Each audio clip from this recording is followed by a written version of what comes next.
Belindën e shohim në takime si ministre edhe në vepra infrastrukturore, për cilat ajo jo vetëm akuzohet për korrupsion, për shfatje, për rrushfet, për edhe në vepra infrastrukturore, cilat sot nuk kushtojnë vetëm parat, por kushtojnë dhe rrezikojnë edhe jetën e njerëzve në të ardhmen.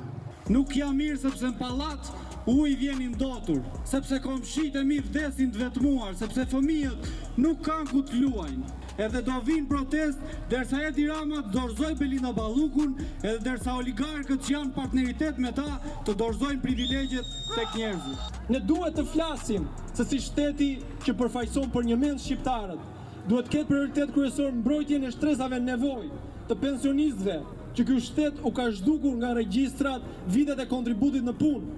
të atyre që vdesin të vetmuar nëpër banesat e tyre,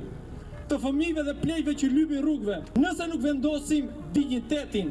dhe meritokracinë në administratën shtetërore, atëherë kur nuk do mund të ndërtojmë një burokraci që të shërbej shqiptarëve dhe jo kusarëve. Të gjithë duhet të ikin nga qeveria sepse nëse dje prindërve tanë ju dogj rinia nga qeverisit e shkuara dhe sot po digjet rinia jon, ju them se ne sot kemi një shans real. Ne sot kemi alternativë të ndershme politike, ajo që na ka bërë bashkë sot këtu. Na fyen kur thot për shembull për vendlinjën time Shkodrën, se nuk u përmbyt vetëm se nuk doli Drini, Buna, Kirja, Poliçeni, ndërkohë tokat bujqësore janë përmbytur në Shkodër dhe kudo tjetër vetëm nga rreshjet. Sepse kanalet nuk janë pastruar, siç ndodhi Durrës, ku përveç shumë kanaleve, kanali kryesor ishte taposur për t'i hapur një rrugë, një budallalleku, një maskaralleku të oligarkut të naftës Shefqet Kastrati. Na fyen dinjitetin ton, inteligjencën ton, kur na trumpetojnë si arritje, rrugë që kanë zgjatur me vite dhe dekada, kanë kushtuar miliarda dhe përsëri në fund kanë probleme. A mund ta përfitojmë Shqipërinë si një vend ku punëtori i respektojnë të drejtat dhe i del paga? A mund ta përfitojmë Shqipërinë si një vend ku të rinjve u rizgjohet dashuria për shkollën,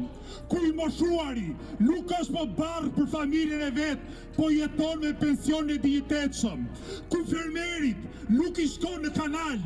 djersa e ballit, ku çiftet e reja